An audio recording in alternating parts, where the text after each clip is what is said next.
teste Kolmogorov.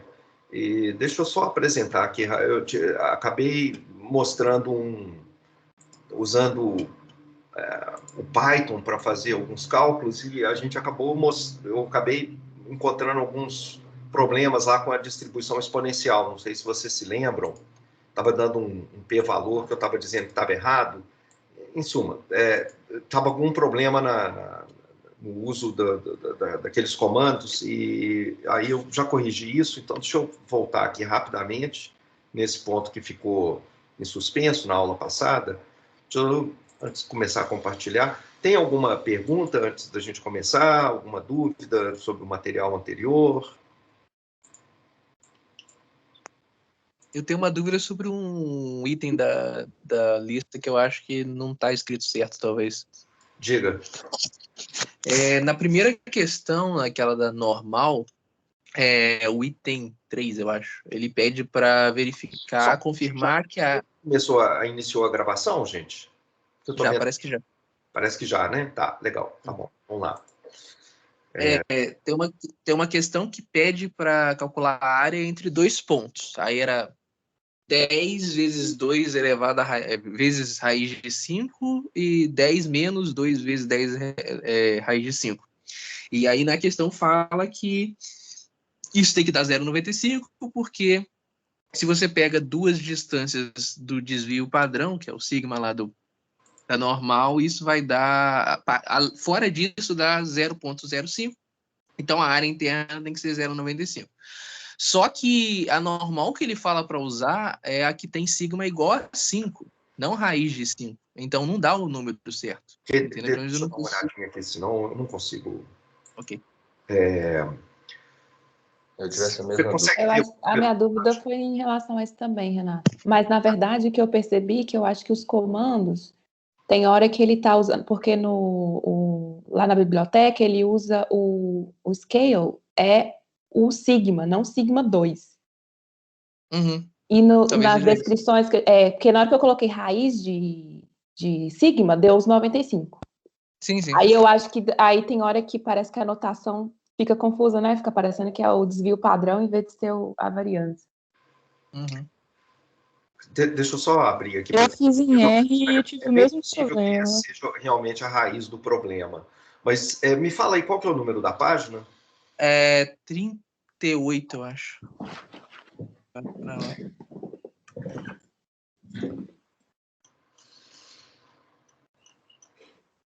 Aí, passou, desculpa. Aí. Qual exercício? 9? Qual? É o 4, é o exercício 4. Aí. Ok. Tá. Tem 3. Tá. Ok.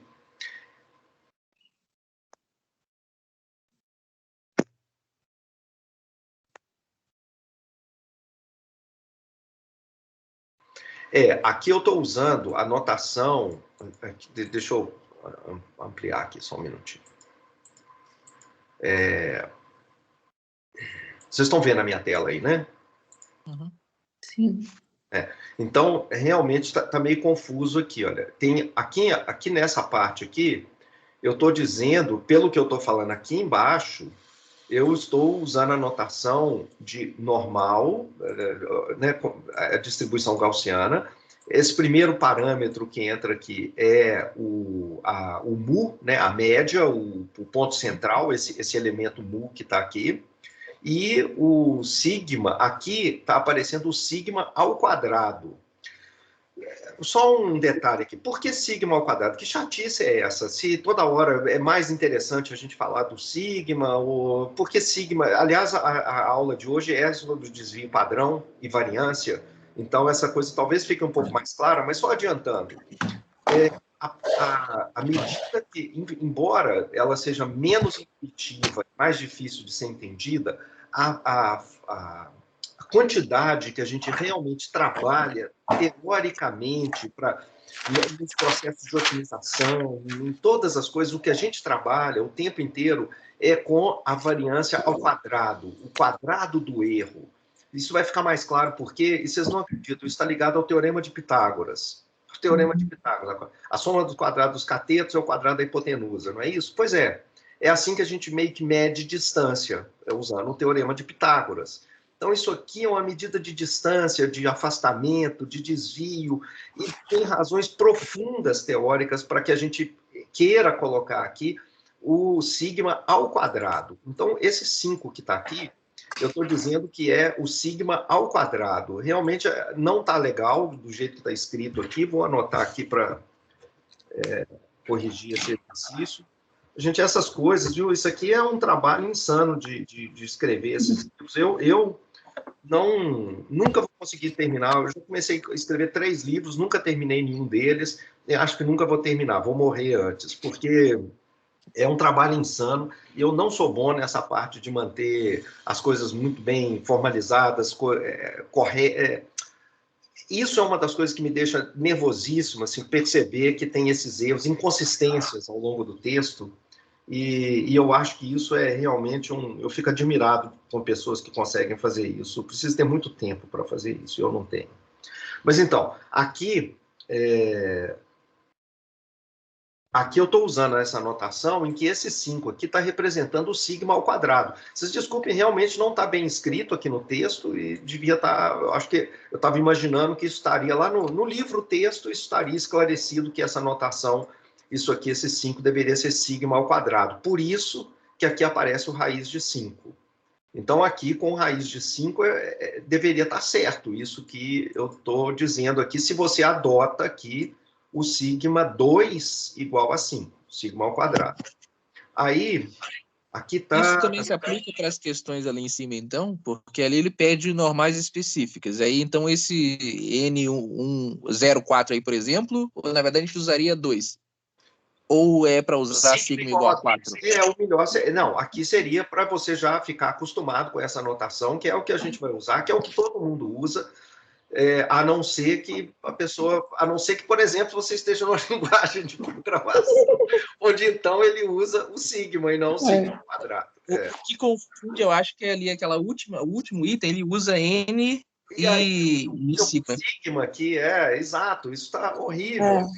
Aí nessa última coisa aqui, eu escrevi isso aqui, mas aqui eu escrevi não foi de confusão, eu acho que aqui é erro mesmo, typo, eu simplesmente não pus aqui quadrado. Mas o geral, então, Renato, o certo mesmo a anotação é Mi sigma 2. Sigma 2. Não existe essa só do sigma. A não ser que, acho que agora com o tempo, até por causa das linguagens que estão aparecendo, que são muito interativas, como o R, o Python, etc., é possível que essa notação, que é super tradicional, que tem mais de 100 anos, ela acabe trocando e as pessoas acabem usando sigma aqui. Mas, por enquanto, essa notação usualmente é mu sigma ao quadrado. Tá. Tá? Eu acho que talvez, assim, aí tem um pouco de confusão com os comandos da última aula, porque quando tá, assim, você fez alguns comandos, assim, que a normal era 04, por exemplo, aí usava no comando do Python o 4 mesmo como sigma, entendeu? Pois esse é o problema que em Python e R, a anotação é você falar, por exemplo, normal, aí você passa... Com o desvio padrão, né? E o sigma, e não o sigma ao quadrado, que é mais natural, assim, o sigma é uma medida... Daqui a pouquinho a gente vai fazer a aula inteira sobre desvio padrão. O sigma é melhor, mas realmente tem essa inconsistência aí com a anotação. Tenham um pouquinho de paciência, perguntem sempre se tiver dúvida, e algumas vezes eu que posso estar errado aqui ao usar anotação. E isso, quando a pessoa está aprendendo, um professor que troca anotação, ou isso é horrível, é o desespero, porque essa é a parte chata que você tem que ficar memorizando, e se isso ficar trocando no momento em que você está aprendendo, é dureza. Tá, deixa eu fazer um exemplo rápido aqui de teste Kolmogorov, que eu quero que vocês usem depois um pouquinho, continuem um pouquinho esse exemplo na lista. Isso aqui é um scriptzinho bem pequenininho para... eu achei esse conjunto de dados super legal, eu gosto muito de história. Alguém foi lá e coletou o tempo de duração de cada um dos reinados dos imperadores romanos. São 70 números, eles estão aqui, e dando, na primeira coluna, a duração em anos do reinado do imperador. Eles estão em ordem cronológica aqui, tá? Então, Aqui o primeiro é aquele imperador Augusto, que é o filho do César, que assume, né, que é o primeiro imperador. Aí depois vem todos os outros aqui, até o último deles, que eu não lembro agora o nome. Aqui tem uma terceira coluna, que é o período. São períodos que historiadores definiram como períodos bastante diferenciados do Império Romano. Mas são 70 números apenas. Aí eu estou pegando esses números, bom, então aqui estou usando NumPy, Pandas, SPAT-Stats aqui, aí leio aqui com... Vamos só ter certeza que eu acho que... Só rodando de novo. Tem como dar um pouquinho mais de zoom? Tem sim. Onde que é mesmo? Você não viu, né? Não. Onde que é aqui? Deve ser aqui, né? Não. Onde que é mesmo, gente? Ctrl mais não vai, não?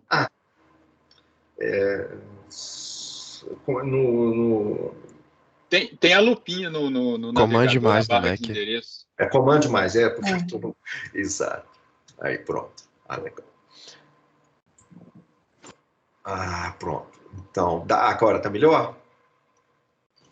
Bem melhor, obrigada. Legal. Então, pois é, então, leu. Aí, aqui agora... Tá, então, isso aqui eu estou usando um módulo do Python, que chama Stats Model agora. Ele tem um monte de diferentes modelos estatísticos, isso a gente vai usar principalmente no segundo curso. Nesse primeiro, não é tão relevante, ele não aparece tanto. Esse é um pacote menos conhecido do que o SciPy, por exemplo, ou do que o Scikit-learn.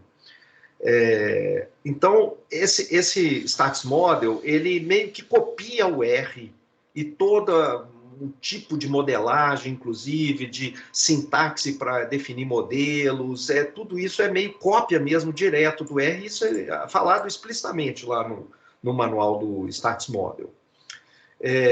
Mas então, uma das coisas que tem dentro do Stats Model é a distribuição acumulada, empírica, dos dados. Então, eu estou pegando aqui os dados, tá? Eu chamei aqui de X a duração, pegando só essa primeira coluna, ignorando, então, os diferentes períodos que teve lá dentro, e estou pedindo para ele fazer aqui a distribuição acumulada do empírica e guardar isso nesse objeto SDF aqui. Aí, tá meio lento que... e agora aqui a gente fazendo o gráfico das duas coisas, o que eu estou fazendo? Esses caras, esse paper que está falado aqui na frente, e tal, se você quiser ver depois, eles sugerem que... inclusive, um dos papers não tem nada a ver com a análise desses dados. Isso aqui é só como exemplificação de umas técnicas que eles estudaram lá, etc. Aí aparece usa esse conjunto de dados aqui como uma ilustração do negócio. Mas a técnica aqui, então, o que eles estão sugerindo é que o tempo de duração, são esses 70 números que são tempos de duração dos impérios, dos reinados, eles seguiriam a distribuição exponencial. Eu estou, então, fazendo um gráfico aqui da distribuição exponencial teórica com a distribuição acumulada empírica. E você vê que o ajuste parece razoável. Para que isso serviria? Do que isso adianta para a gente? Olha, o tempo aqui está sendo medido de maneira contínua, né? Está aqui, vocês estão vendo? Em anos. Vocês lembram como é que eu apresentei a distribuição exponencial? Não sei se você se lembra, eu tinha falado, olha, uma maneira de ver a distribuição exponencial aparecendo, ela é uma distribuição contínua, números contínuos, positivos, né, no eixo positivo, de 0 até mais infinito. Uma maneira desse número aparecer era um exemplo que eu tinha dado de que você tinha uma massa grande e aí partículas eram atiradas nessa massa e a gente via até onde ela penetrava. Então, o tempo aí era substituído, na verdade, por essa profundidade da penetração da partícula nessa massa que estava na sua frente. Então, e como que a distribuição exponencial poderia aparecer nesse contexto, assim, para modelar esse tempo, essa profundidade aleatória que a partícula ia penetrar na massa?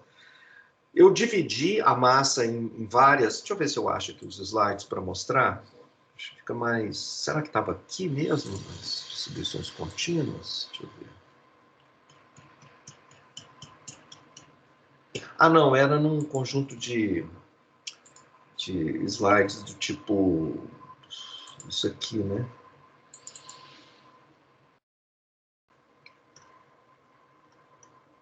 Aqui, ó.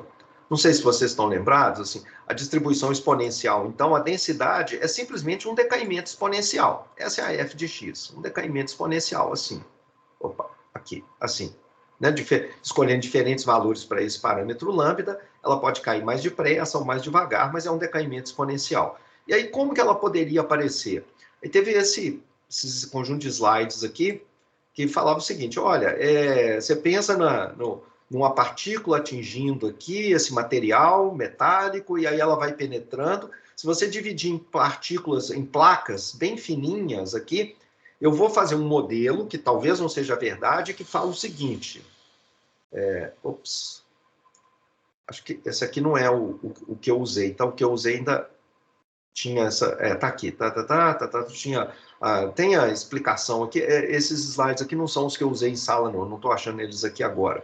Tem mais fórmulas lá. Mas a ideia era a seguinte. Você, em cada uma dessas placas, você jogava para cima uma moeda com uma probabilidade pequena dela ser absorvida aqui e uma probabilidade maior dela passar pela placa. E essa moeda era a mesma o tempo inteiro. Então, por exemplo, dado que a partícula já tinha conseguido penetrar até esse pedaço, ela jogava de novo a mesma moeda que ela jogou lá na primeira placa, aqui em cima, ela jogava aqui nesse instante, para decidir se ela ia conseguir passar para frente ou não. Ou seja, não existia nenhum tipo de histórico nesse procedimento. Essa é a caracterização da distribuição exponencial. A gente fala que é uma distribuição sem memória. Sem memória por causa dessa estrutura que a gente está mostrando aqui. Que nesse instante, para decidir se ela passa para frente ou não, ela vai agir estocasticamente do mesmo modo que ela agiu aqui na primeira. Então, não tem desgaste, não tem nenhum tipo de perda de capacidade, de momento, ou qualquer coisa assim. Se isso é um bom modelo real para ajustar os dados ou não, você tem que checar empiricamente. Por exemplo, ver um gráfico desse aqui para ver se a distribuição exponencial se ajusta. Se ela se ajustar, significa que talvez um mecanismo similar a esse pode estar atuando. E como que isso se reflete aqui no tempo, então, para os impérios romanos? É como se não tivesse memória. É como se a cada ano, vamos imaginar que as plaquinhas aqui agora são cada um dos anos do calendário. Então, o imperador começa, ele joga para cima uma moeda no primeiro ano para decidir se ele vai sobreviver aquele ano ou não. Aí, digamos que a probabilidade dele não sobreviver que a probabilidade dele sobreviver seja grande, tá? Então, geralmente, o cara passa o primeiro ano e tal. Quando ele chega no segundo ano, dado que ele passou, então, alguns vão acabar morrendo no primeiro ano, mas dado que ele chegou no segundo ano, ele joga para cima a mesma moeda que ele jogou anteriormente, com a mesma probabilidade, e de maneira totalmente independente. A moeda não guardou memória de nada, é a mesma moeda, o mesmo mecanismo de moeda. Ele joga para cima ela novamente no segundo ano para decidir se ele vai morrer naquele ano ou vai seguir para o ano seguinte. E vai fazendo isso sucessivamente, sempre com a mesma moeda. Se esse é um mecanismo real ou não, é uma coisa que você pode debater, mas o fato é que se esse for o mecanismo, o tipo de tempo de duração, a duração de cada um dos reinados vai ser uma coisa aleatória, estocástica, por causa dessa moeda, digamos assim, mas vai seguir uma distribuição exponencial. E aí está aqui realmente seguindo uma distribuição exponencial, quer dizer, está parecendo mais ou menos, né? Mas está bom o suficiente? Porque não é exatamente igual. Olha aqui, ó, tem um certo afastamento. Mas, poxa, são só 70 reinados. E aqui eu não posso falar, não, pega mais dados. Não existe isso. Só teve 70 imperadores, pronto, e acabou. Então, aqui eu só estou fazendo um outro gráfico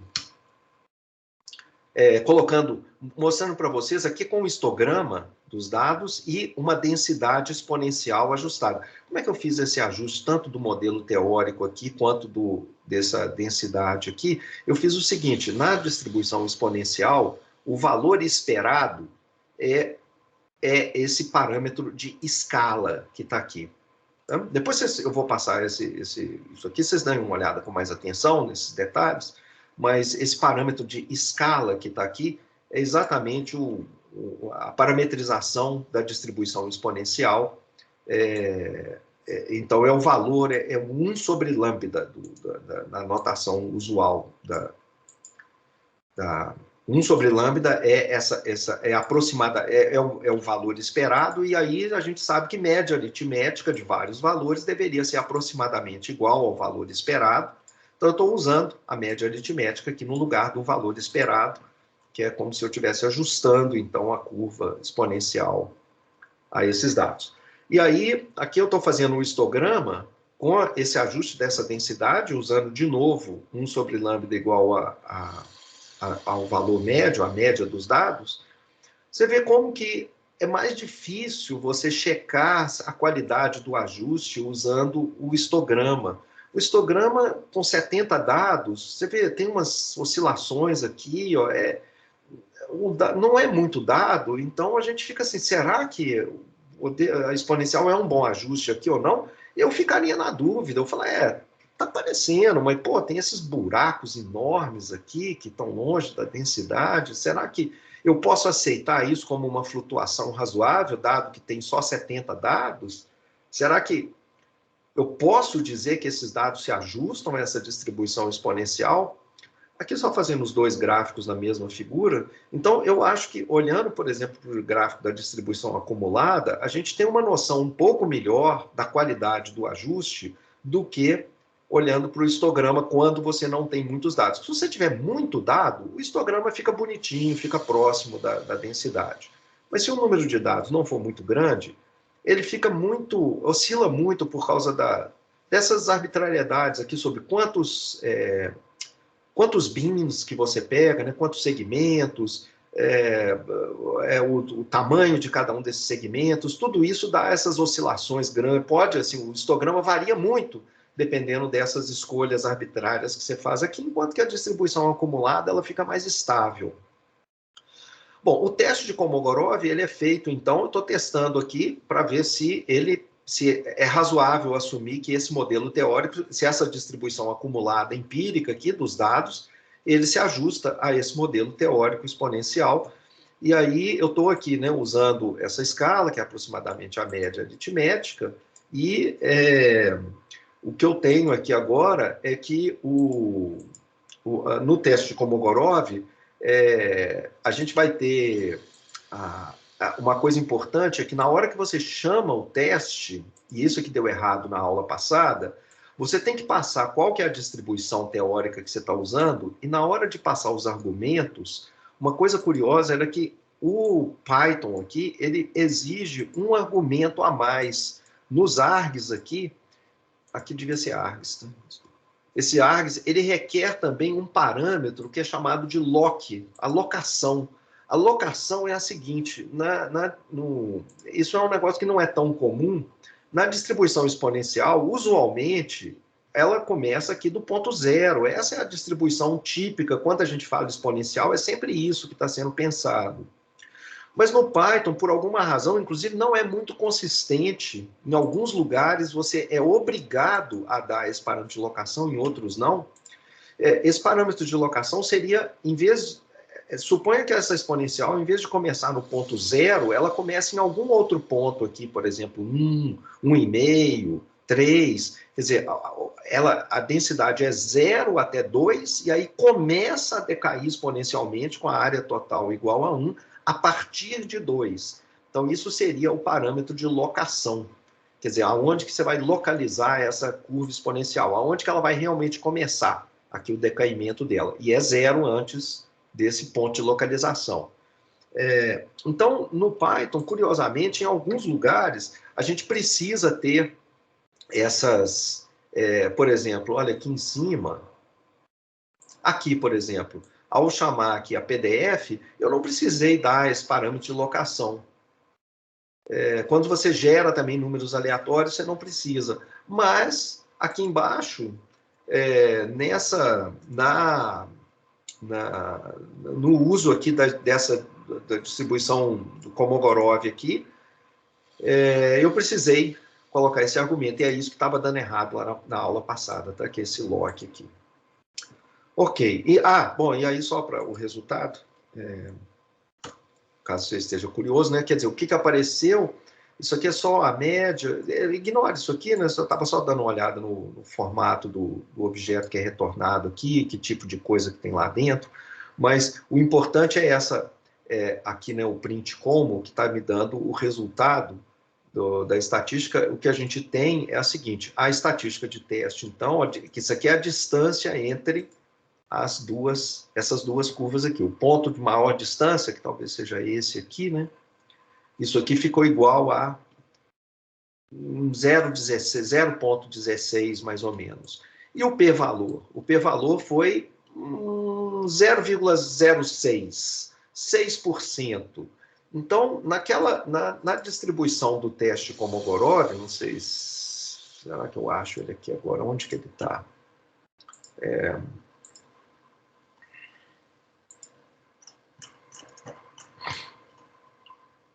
Aqui, olha, nessa distribuição de Kolmogorov, aqui lembra que está multiplicando por raiz de n, então não é ali a estatística me deu só o dn, eu tinha que multiplicar por raiz de n, é o que ele faz para calcular o p-valor internamente, né?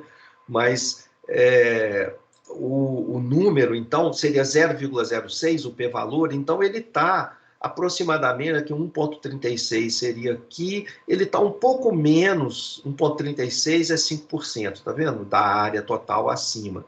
Então, com o p-valor de 6%, 0,06, ele está mais ou menos por aqui, ó, nessa posição mais ou menos, né? O valor esse valor raiz de n, dn aqui, para esse dado. Então, não é exatamente, não é perfeitamente exponencial, mas tá ok, assim, com uma chance de... Se o modelo exponencial é verdade, você tem uma chance de 6% de ter uma distância similar a essa que a gente viu aqui nos dados, essa distância aqui. Tá? Então, é uma razoável, assim. Eu ficaria mais confortável se o p-valor fosse um pouco maior do que esse daqui. Né? Esse aqui está meio que já chegando assim, num valor bastante pequeno. Mas dado que tem tão pouco dado e é um modelo curioso esse dizer que a cada ano o imperador é como se ele jogasse uma moeda para cima para decidir se segue em frente ou não. Então não tem nada como, por exemplo, um limite natural para o tamanho do império. Não, você imagina, é assim, o cara vai jogando uma moeda para cima a cada ano, a mesma moeda o tempo inteiro, para decidir se vai sobreviver o próximo ano ou não. Ok, não, falei demais. Renato, qual que seria a diferença que você enfatizou tanto aí, a mesma moeda? Por quê? Porque, por exemplo, a vida humana, você pode pensar também, em vez de ser a duração do império, a duração da vida. A moeda que a gente joga a cada ano, ela não se mantém constante. Aos 20 anos de idade, a sua chance de sobreviver e chegar aos 21, que é exatamente você passar para o próximo ano, né? Essa chance é muito alta. Dificilmente pessoas morrem aos 20 anos de idade, né? Mas à medida que você vai chegando na minha idade, a situação vai ficando pior. A moeda que eu jogo para cima, ela é bem pior do que a sua moeda. A moeda que você está jogando agora. Quando você chegar na minha idade, você vai estar jogando uma moeda ruim também. E depois de um certo tempo, isso só vai piorando. Na verdade, curiosamente, a gente tem modelos para isso. É um negócio que a gente vai estudar no curso 2. A gente sabe, inclusive, com que taxa essa moeda vai mudando ano a ano. Isso é praticamente constante em todas as populações humanas. Tem uma taxa que varia pouco, mas esse desgaste, né? A moeda, eu acho que era mais ou menos um acréscimo de risco de mais ou menos 5% a cada ano que é passado. sabe? Então é muito constante, e essa a gente vê com os dados, e é muito nítido, assim, é um ajuste muito bom, porque a gente tem muito dado de populações muito grandes, né? Então, a ideia é essa, assim, essa é uma moeda que você joga para cima, mas ela vai mudando ao longo do tempo, e vai ficando, a chance de você não prosseguir para frente, né? Ela vai piorando, é como se tivesse um desgaste, né?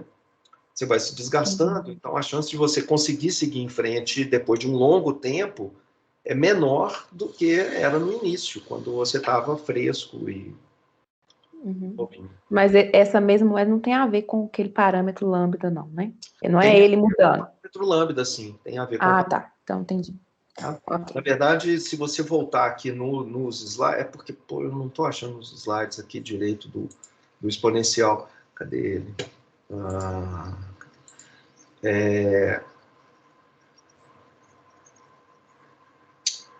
Aqui, olha, nesse negócio, né, eu fiz a coisa aqui com esse negócio do metal e tal, né? Seria isso aqui, olha, a partícula passar através da enésima placa, ela tem essa probabilidade ρ delta x. O ρ seria uma probabilidade associada com o material, uma probabilidade 1 menos ρ delta x. E na hora e aí é isso que está faltando aqui, que eu completei esses slides, eu não estou achando aqui agora, eu não quero gastar mais tempo procurando isso, mas no slide que está lá na página, e que foi o que eu usei na sala, você vê que esse lambda está associado com esse ρ aqui, que é uma constante que depende do material. Okay. Então, o lambda está associado com a probabilidade, sim, de passar. Obrigada. Ok.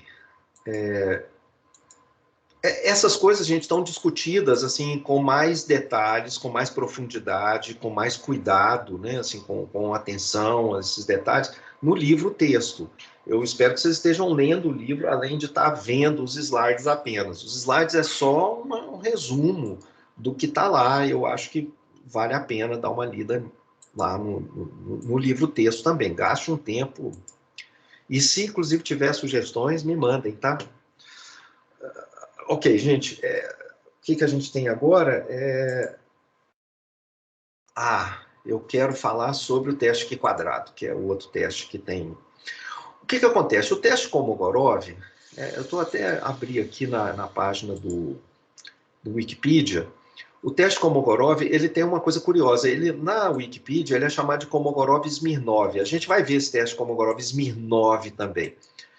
O que eu estou chamando aqui de teste Kolmogorov ele chama de teste Kolmogorov-Smirnov dois testes diferentes que são usados e que têm dois nomes diferentes. Então, um que é chamado só o teste de Kolmogorov é esse que a gente aprendeu, é esse que ele explica aqui no início. Tá vendo até essa figura aqui, eu copiei aqui da Wikipedia, e é esse aqui que tem mais detalhe, que é o gráfico daquela densidade de probabilidade, tem mais detalhes aqui, bem mais detalhes do que eu cobri aqui na nossa aula.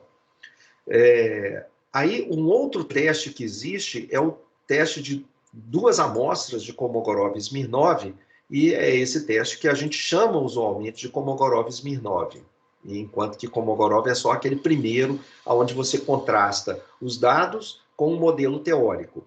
O Kolmogorov-Smirnov é uma situação um pouco diferente. O que ele faz? Ele diz o seguinte: você tem dois dados, por exemplo, o período inicial do Império Romano, e vamos supor que seja um segundo período. São dois, vamos supor que ele está dividido em dois períodos. Então, você teve lá um início, sei lá, 40 imperadores num primeiro período de estabilidade do império, e um segundo conjunto de imperadores no segundo período, que era considerado um período mais instável, com mais guerras contra os bárbaros, etc. Então, você tem 40 e 30 números. 40 para os primeiros períodos e 30 para o segundo período. Você pode, em vez de se perguntar se os períodos seguem uma distribuição exponencial, você agora separa os dois períodos. E você poderia testar. O primeiro período tem uma distribuição exponencial.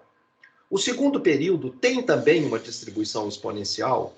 Essa distribuição exponencial dos dois períodos, caso ela se ajuste, ela tem o mesmo parâmetro lambda nos dois casos, que significaria que tem o mesmo valor médio, por exemplo, né, a mesma esperança, etc. Bom, uma outra maneira de você olhar para isso é falar o seguinte: não, eu não vou testar se é um modelo exponencial. Eu não quero saber qual é o modelo que se ajusta a cada uma. O que me interessa é testar se o antes e o depois são iguais. Se é a mesma distribuição antes da que é depois, sem precisar especificar que é uma distribuição, por exemplo, exponencial ou gaussiana ou qualquer outra. Ou seja, eu quero comparar duas distribuições acumuladas empíricas. Esse é o teste de Kolmogorov-Smirnov, e que a gente vai ver, mas não na aula de hoje, na próxima aula. A gente vai voltar nesse teste. Na aula de hoje, o que eu quero agora é falar um pouquinho do seguinte. O teste de Kolmogorov, ele foi feito, até agora a gente falou dele, para fazer um teste, contrastar os dados com um modelo teórico que você tenha. Você tem que vir com esse modelo teórico e dizer qual que é. E esse teste de Kolmogorov, ele funciona, essa distribuição aqui, esse gráfico, ele funciona bem quando a distribuição teórica que você está usando é uma distribuição contínua. Se a distribuição não for contínua, por exemplo, binomial, Poisson, essas distribuições discretas, variáveis aleatórias discretas, essa curva que está aqui, ela não segue exata, a curva teórica, né, a distribuição do raiz de n, dn, ele não converge exatamente para essa curva. Quer dizer que essa curva não significa nada? Não, não é distante, mas aí varia de caso para caso, é um estudo mais complicado de ser feito, bem mais complicado de ser feito, e tem aqui uma discussão sobre o uso dessa estatística de Kolmogorov nesses casos da distribuição ser discreta. Está aqui também, olha, ele está falando aqui sobre ela. É um caso mais complicado que eu não quero ficar entrando nesses detalhes. O que a gente faz quando você tem um modelo teórico que não é contínuo é, em geral, usar um outro teste que é chamado teste Q-quadrado, em vez de ficar tentando corrigir essa curva aqui que funciona bem no caso contínuo. Então, no caso, o teste Q-quadrado, então, é um outro teste alternativo que costuma ser o teste preferido quando a distribuição ela é discreta. Outra coisa interessante é que o teste Q-quadrado serve para você usar até quando a distribuição é contínua também. Então, ele é um teste diferente do Kolmogorov, que é perfeito para o caso contínuo, mas nem tão perfeito para o caso discreto. O teste Q-quadrado pode ser usado nos dois casos. Então, por que a gente não usa só o teste Q-quadrado? É porque no caso contínuo, ele não é tão bom quanto o teste Kolmogorov. Então, a gente acaba preferindo, no caso contínuo, usar o teste de Kolmogorov. O que o teste Q-quadrado funciona? Como é que ele funciona? Ele, de novo, faz a mesma coisa de antes, ele compara um modelo teórico com um modelo observado. Ele testa se os dados de uma amostra seguem uma certa distribuição de probabilidade ou um modelo teórico. Esse modelo teórico pode ser qualquer distribuição de probabilidade, contínua ou discreta. Então, a gente observa uma amostra de dados. Esses dados aqui representariam uma coluna da nossa tabela de dados. A gente supõe que esses dados, então, são independentes, um dado não influencia o outro, e eles têm a mesma distribuição, que é essa distribuição teórica que a gente está fazendo aqui. Esse é o modelo. Esse modelo podia ser uma binomial, por exemplo, com 20 e parâmetro, a probabilidade de sucesso 0,1, uma Poisson 5, uma exponencial 10 ou uma gaussiana normal 0,1. Então, você tem que fixar esse modelo teórico. E a ideia é, essa amostra, ela segue esse modelo teórico, como é que a gente verifica se isso procede? Então, o teste Q-quadrado é uma maneira de fazer isso, ele pode ser usado sempre com várias discretas ou contínuas, e ele vai saber... Bom, tem essa última frase aqui, ele sabe como lidar com quantidades estimadas a partir dos dados. A gente vai falar mais sobre isso mais tarde. Por enquanto, é uma frase enigmática. Então, deixa eu mostrar o teste Q-quadrado num caso particular. Vamos imaginar que a gente tem lá um conjunto de números e a gente particiona esse conjunto de números em N categorias ou intervalos. Por exemplo, se o modelo teórico é uma binomial 20 e 10, ou seja, eu estou imaginando que eu tenho 20 tentativas binárias e em cada tentativa eu posso ter um sucesso com probabilidade 0,1. Então, eu não espero um número muito grande de sucessos nesses 20. Tem 10% de chance de cada um dos 20 ser um sucesso, né? Então, eu estou esperando alguma coisa da ordem de 2 sucessos ao longo de tudo. Aliás, isso, 2 sucessos, né? Então, não deve passar muito de 5, 6 sucessos nesses 20 lançamentos. Eu criei 5 categorias de resultados possíveis. O y igual a 0, o y igual a 1, o y igual a 2, o y igual a 3, ou o y maior ou igual a 4. Ou então, vamos imaginar que o modelo é uma Poisson 5, eu crio 12 categorias. Então não importa, não vamos discutir muito assim, como que essas categorias estão sendo criadas agora, que não... Deixa eu explicar o método a partir da existência das categorias, depois a gente volta, vai ficar mais claro como é que a gente pode propor essas categorias. Então, se o modelo é uma Poisson 5, quer dizer, eu estou esperando mais ou menos 5 resultados em cada um da minha Poisson, então não deve passar muito, talvez de 10 por aí. Então, eu criei essas categorias, y igual a 0, y igual a 1, até y igual a 10, e se for maior ou igual a 11. Se for um modelo contínuo, exponencial 10, eu crio essas 5 categorias de intervalos aqui. De 0 até 0,05, essa outra, etc. Ou, se for uma gaussiana, normal 0,1, eu criei esses 4 intervalos aqui. Aliás, foram 5, né? 5. Então, sem entrar em muitos detalhes de como que eu estou criando esses intervalos, em princípio, o teste quadrado ele funciona com qualquer tipo de intervalo categoria que a gente crie. Eles são arbitrários. Tá?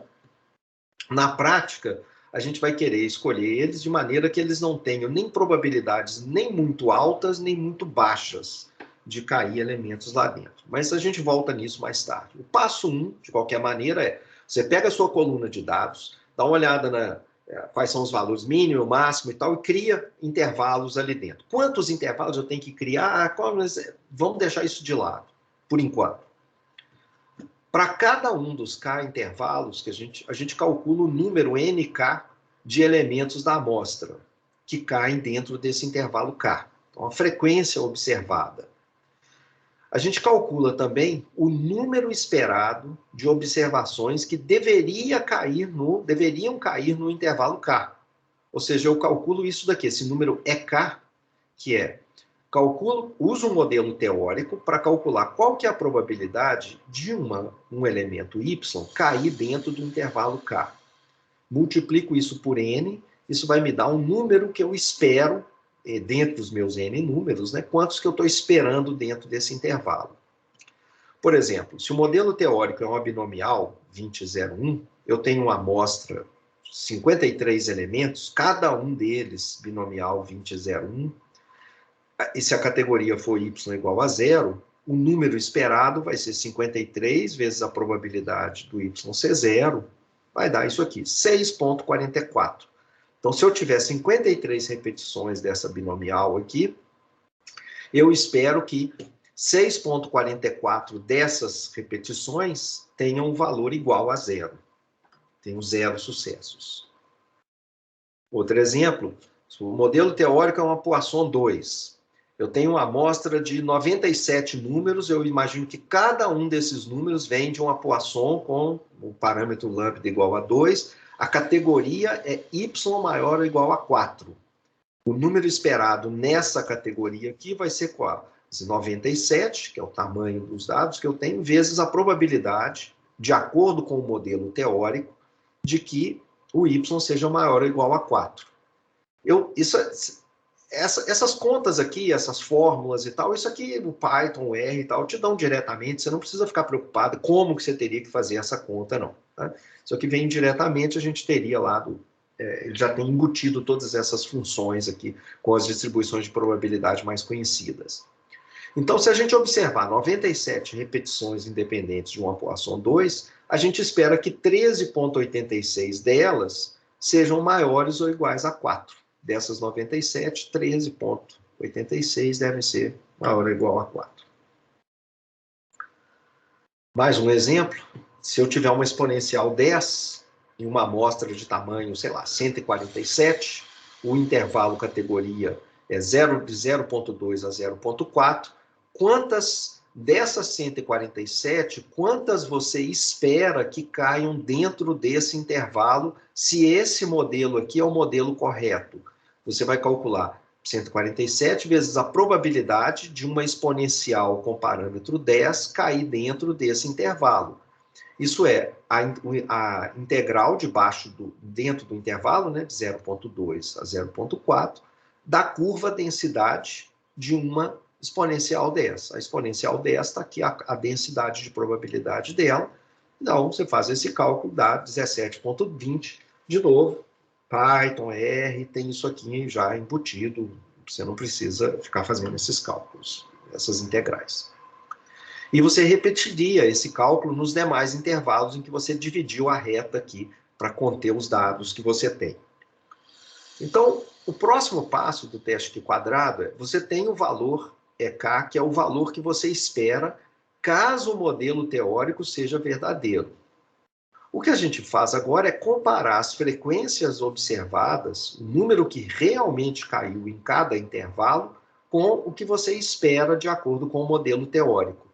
E a ideia é muito simples. Caso esses dois números sejam muito diferentes, isso seria uma evidência de que o modelo teórico não é próximo da realidade, porque o que realmente aconteceu, os NKs, não ficou parecido com o que você espera de acordo com o modelo teórico, que são esses EKs. Se eles forem parecidos, isso é uma evidência de que o modelo é capaz de gerar valores parecidos com os observados. Observa o meu cuidado aqui em falar que isso é evidente. Eu não estou falando que isso é evidência de que o modelo é verdadeiro. Eu não sei se o modelo é verdadeiro ou não. Provavelmente o modelo é falso. Todo modelo desses é uma simplificação da realidade. O que a gente está dizendo é que esse modelo que você está propondo, ele é capaz de gerar coisas parecidas com os observados. Então, se você conseguir fazer cálculos a partir desse modelo teórico, deve ficar parecido com o que acontece de verdade na realidade. Aqui está essa explicação aqui, eu vou pular. Isso aqui eu vou deixar para você ler depois. Isso é filosofia, se você gostar disso. Então, como que a gente então compara as frequências observadas e as frequências esperadas? A gente pode ter uma boa aproximação numa categoria, mas uma péssima aproximação em outra categoria. Porque você lembra, eu dividi o eixo, né, em vários intervalos. Então, eu preciso ter um resumo, uma ideia global de como que é a aproximação em geral, não olhando para um intervalo específico, mas para o conjunto de intervalos que eu criei. A medida resumo é uma espécie de média dessas diferenças. Eu olho o valor absoluto entre elas, né, e calculo uma espécie de média. E se essa medida resumo for pequena, então isso quer dizer que o NK é aproximadamente igual ao EK em todo o intervalo. E aí a gente adota o modelo teórico. Se a medida resumo for grande, a gente vai precisar adotar outro modelo. É porque em pelo menos uma ou algumas categorias aqui, de intervalos, essa diferença ficou grande. Então vamos fazer isso aqui para aquele exemplo que a gente já viu antes, das bombas em Londres. Vocês lembram disso? Deixa eu mostrar como é que isso funciona aqui com os quadrados. Eu estou usando um modelo de Poisson com esse lambda igual a essa quantidade. Por que eu estou usando isso daqui? Por que eu estou fixando esse lambda desse jeito? Porque o lambda, esse parâmetro de uma Poisson, ele é igual ao valor que você espera para essa variável. Essa variável aqui era a contagem do número de bombas em cada quadradinho. Eu fui lá e calculei a média. Quanto que foi a média aritmética? Então, tem uns quadradinhos que tinham 0 bombas, tinha outros que tinham 1 bomba, tinha outros que teve 5 bombas, teve outros que teve 7 bombas. Eu tirei a média aritmética desses 576 quadrados e obtive isso daqui. Um pouco menos de 1 bomba, em média, por quadrado. Então, eu estou colocando esse lambda igual a essa média aritmética. O lambda é o que eu espero em cada quadradinho. E eu estou dizendo que eu espero uma coisa em torno desse ponto médio aqui. A gente já viu anteriormente que esse valor esperado teórico, ele deveria ser parecido com essa média aritmética que está aqui, não é exatamente igual, esse aqui é um valor teórico que não depende da amostra, isso aqui vai variar, se eu tirar ou pôr alguns dados ali dentro da amostra, esse número muda, mas eles deveriam ficar próximos, né? Esse número aqui, ele deveria ficar parecido com esse número aqui. Então, é uma maneira da gente escolher esse valor de lambda.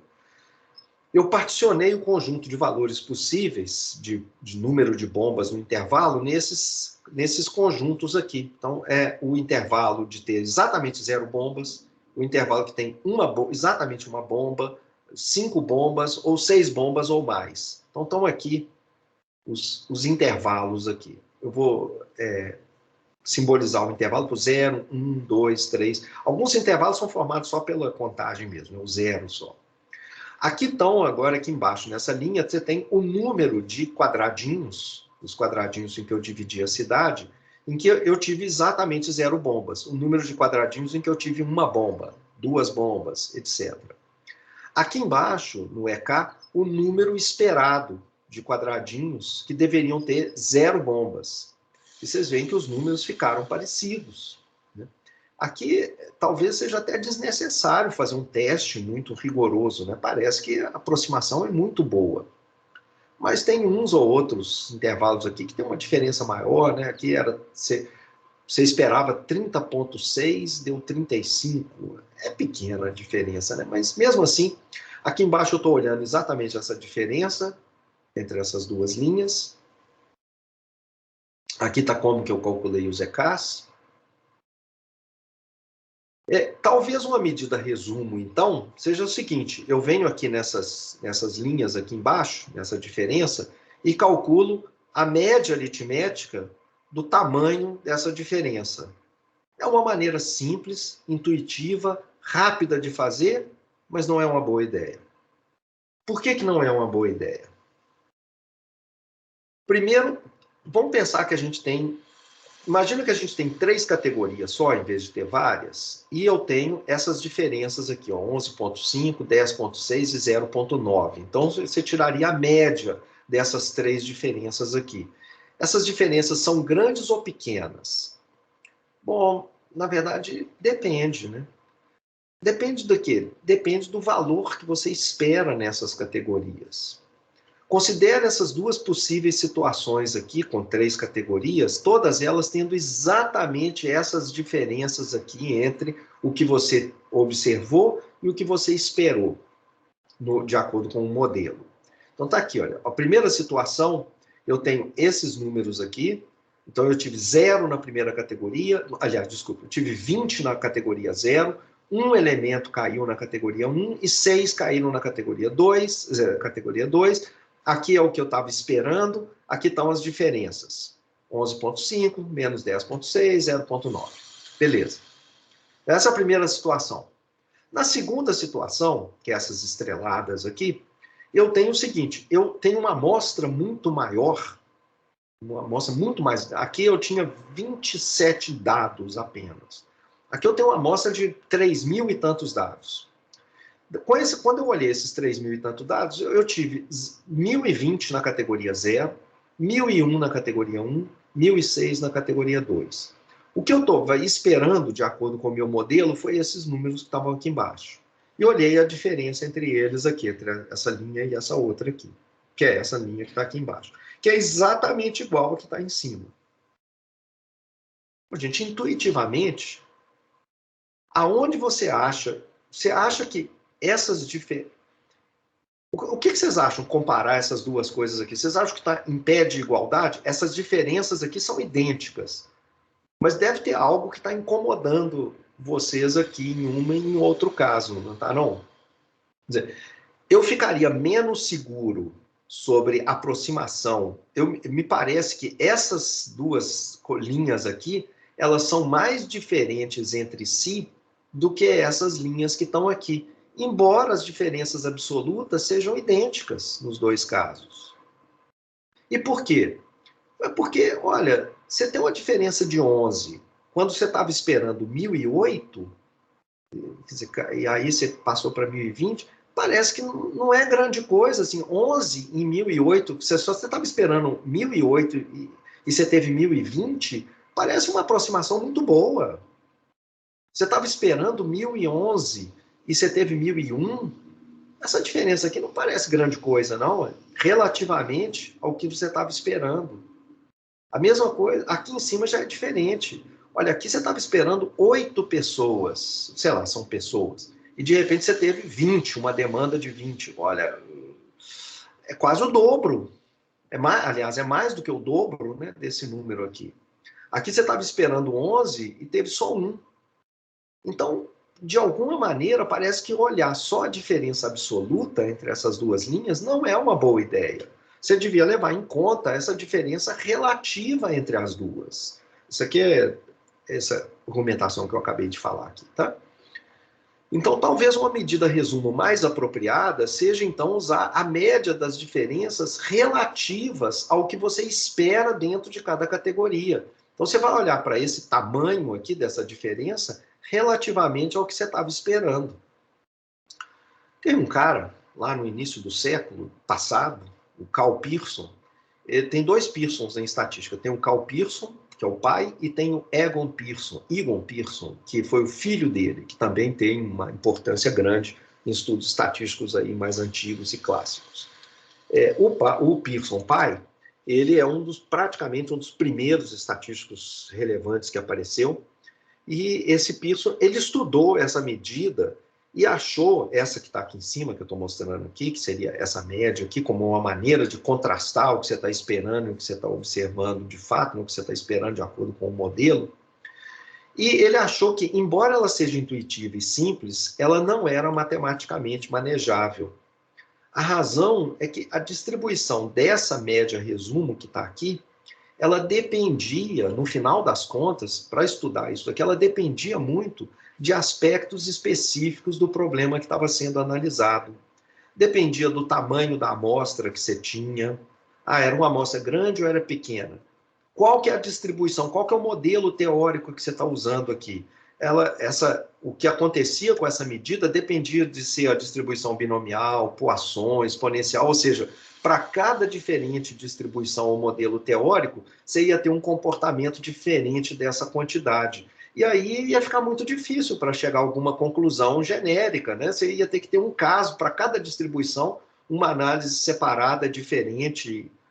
Num toque de gênio, ele propôs uma medida resumo diferente.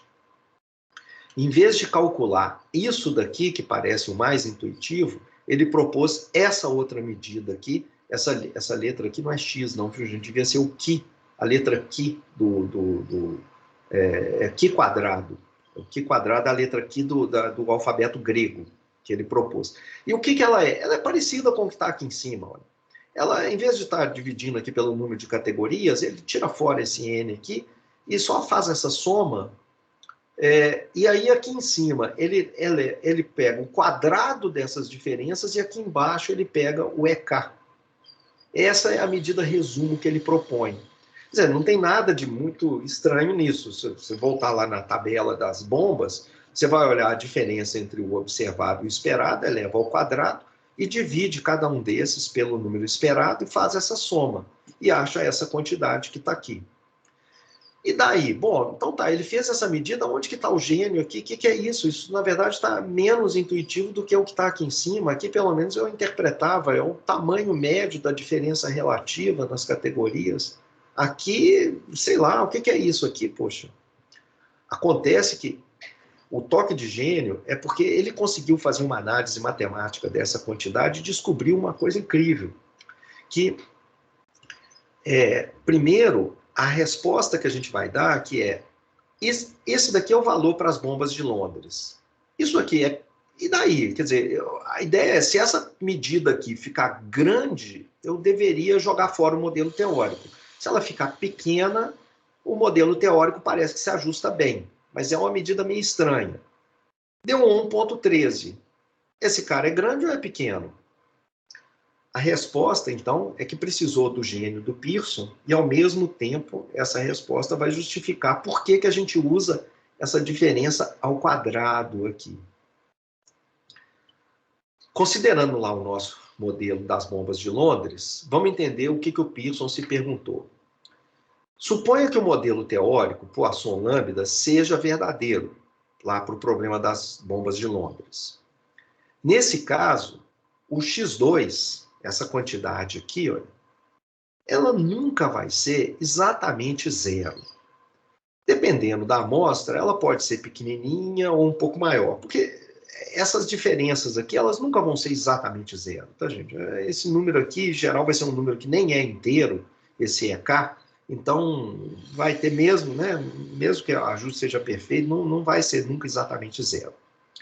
E dependendo da amostra, esse número x2 pode ser pequenininho, pode ser maior, não deve ser muito grande, porque o modelo é verdadeiro, ele está assumindo isso aqui. Suponha, por isso que eu pus em letras maiúsculas aqui. Suponha que o modelo teórico seja verdade. Realmente as bombas de Londres estão caindo de acordo com essa distribuição.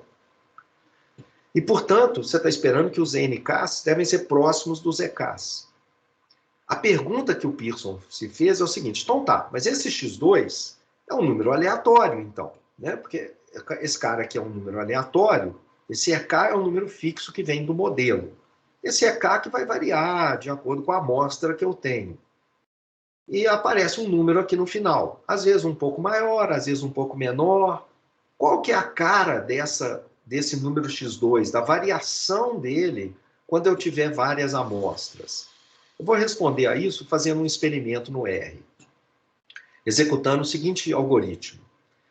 Vamos criar um vetor E de dimensão 6 com as contagens esperadas disso daqui, né, total, supondo que eu tenho 570, quer dizer, eu vou gerar 576 números Poisson com esse valor de lambda e vou, aliás, desculpe, gerar, eu vou usar lá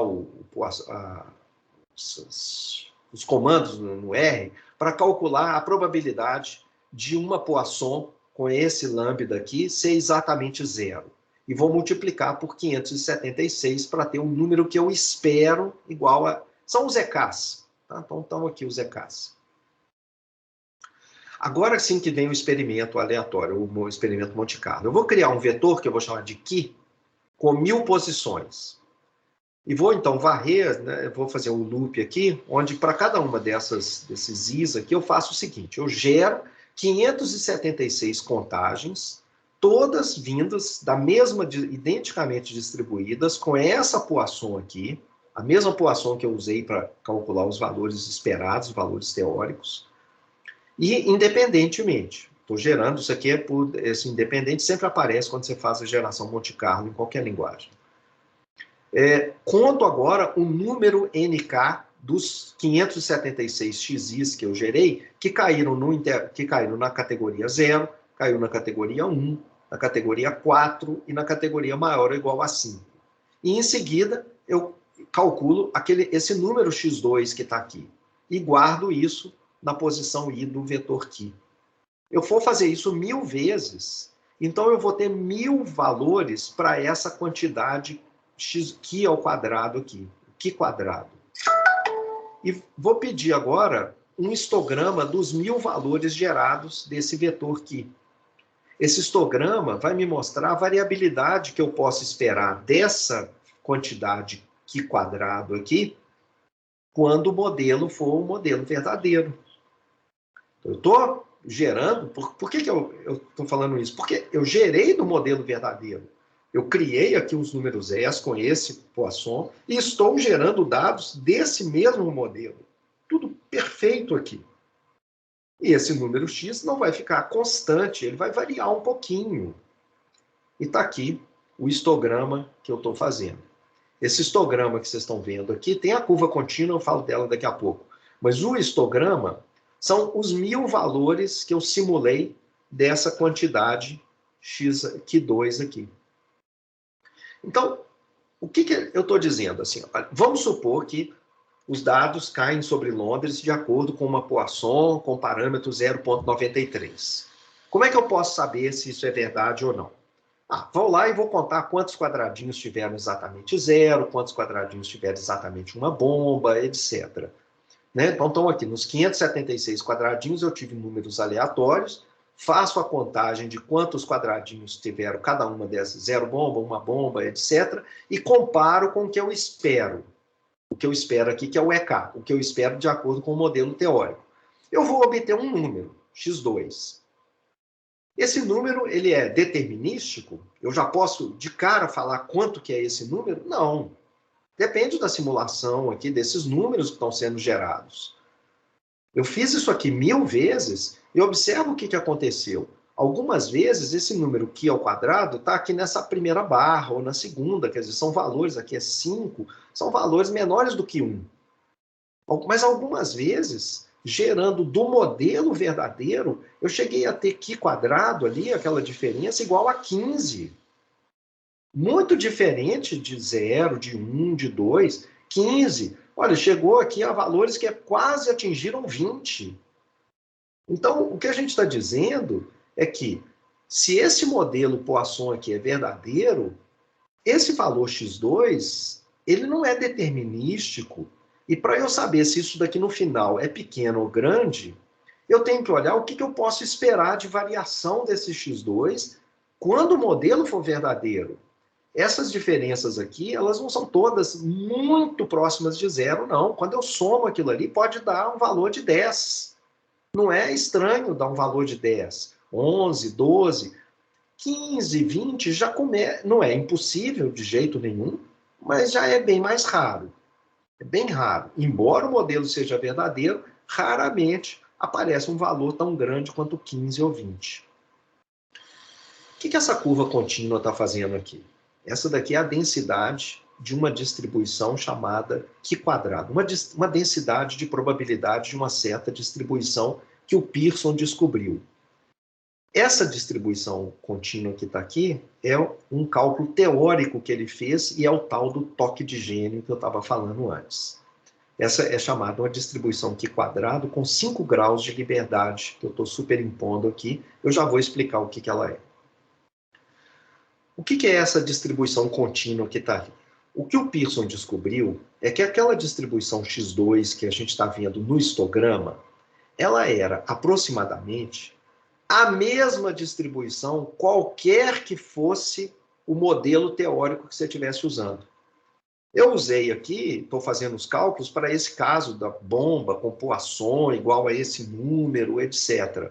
O que seria, como é que ficaria esse histograma aqui se eu, na verdade, tivesse agora um modelo que é um modelo exponencial, com lá os meus dados dos impérios romanos, eu dividisse de novo em categorias aqui, em quantas categorias? De 0, 5, 6, né? 6 categorias.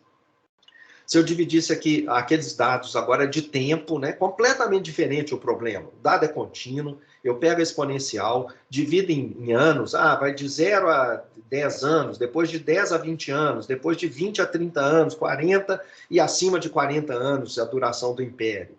Então, faço as contagens e tal. O que eu esperaria para o histograma que apareceria? O histograma desse conjunto seria muito parecido com esse que está aqui. Seguiria essa curva contínua que está aqui por trás. É a mesma curva contínua, qualquer que seja o modelo que você esteja usando para os dados. É uma distribuição universal. Ou seja, o Pearson conseguiu uma fita métrica para medir desvios dos dados observados em relação a qualquer modelo teórico. É um resultado incrível. Qualquer que seja a distribuição dos dados da amostra, seja ela exponencial, Poisson, discreta, contínua e tal, quando você cria essas categorias, calcula o observado, compara com o esperado e faz esse cálculo aqui nessa soma desse jeito, essa coisa que aparece aqui no final, você não pode predizer com certeza absoluta, mas você pode predizer estatisticamente o que ela tem que ser se o modelo teórico é o modelo verdadeiro. Ela vai ter uma cara que é uma só o tempo inteiro, que é uma qi quadrado. E mais, você não vai ter que fazer nenhuma simulação Monte Carlo para encontrar quais são os valores razoáveis para esse x2, quando o modelo teórico for correto. Se o modelo teórico for correto, essa quantidade x2 que você vai calcular aqui, se ela tiver entre 0 e, sei lá, isso é um pouco arbitrário aqui, mas talvez 14, né, 15 e tal, você está razoável. É o que você espera para esse x2 quando o modelo teórico é verdadeiro. Ele vai estar dentro dessa faixa. Agora, se a diferença aqui entre esses dois caras for muito grande, o que é muito grande?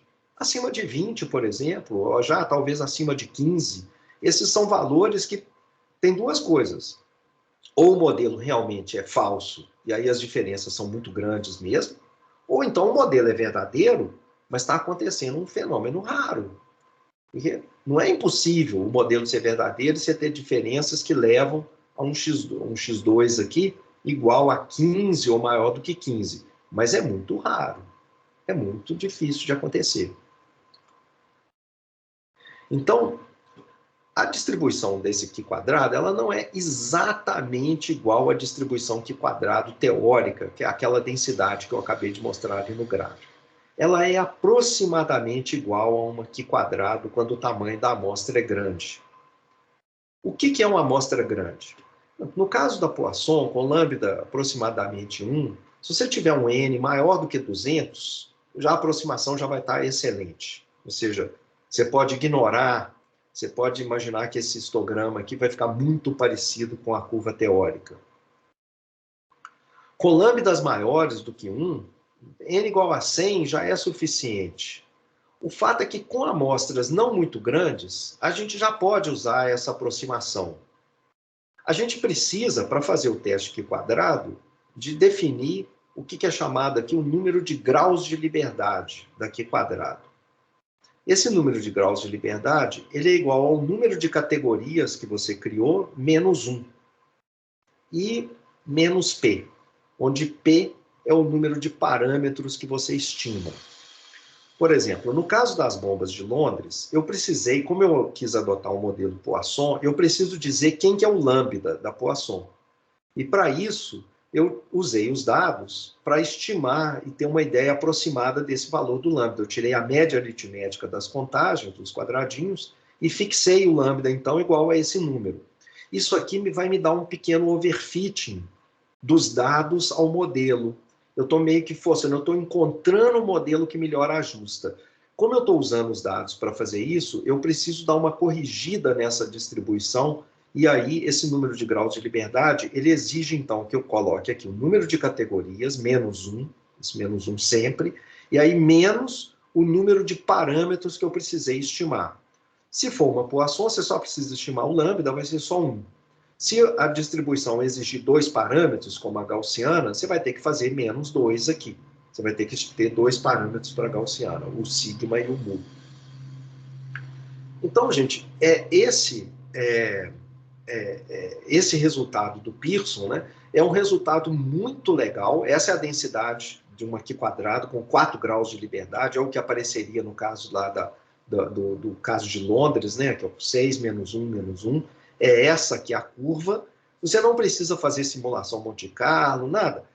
Com base nessa curva, você sabe que alguns valores são razoáveis. Quando o modelo é verdadeiro, se o modelo Poisson lá que você está fixando é razoável, o valor da estatística Q quadrado, ele pode variar, ele pode ser muito próximo de 0, pode ser um pouco maior, pode ir talvez até 15, mas muito mais do que isso ele não vai, não. Dificilmente, muito raro.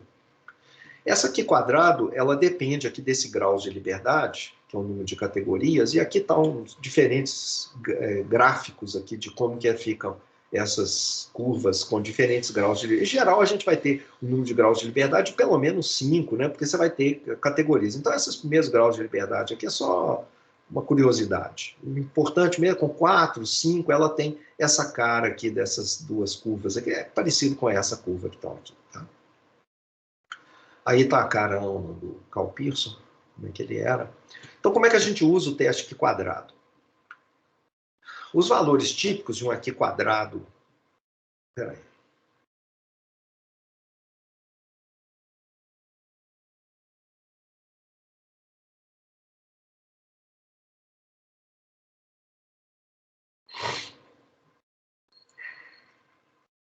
Deixa eu, antes de voltar aqui, gente, eu estou vendo aqui do meu tempo, deixa eu apresentar só um outro exemplo completo do Poisson, depois eu volto aqui nesses slides que eu pulei. Um outro exemplo clássico aqui do Poisson, eu adoro esses exemplos assim completamente peculiares. alienígenas. Isso aqui é um exemplo clássico. Então. Esse cara aqui, um alemão que estava estudando esses dados, ele estava, isso aqui nós estamos na Prússia, né, um antigo pedaço do Império lá que corresponde à Alemanha de hoje, e nós estamos aqui no século XIX, e na segunda metade do século XIX, naquela época não existia automóvel, os militares eles andavam a cavalo. E tinha cavalo pra caramba dentro dos quartéis.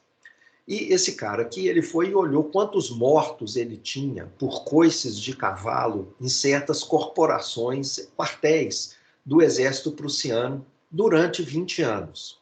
Então ele pegou um conjunto de quartéis, não sei exatamente quantos, durante 20 anos, e ficou olhando. Aqui, então ele tem, tá aqui, foram 10 corporações, 10 quartéis, por 20 anos, ele então teve 200 números. Em cada ano, corporação, ele olhava quantas pessoas morriam de coices de cavalo naquela corporação. E aqui estão, então, ele pega esses 200 números e coloca aqui embaixo o número K de mortes no ano.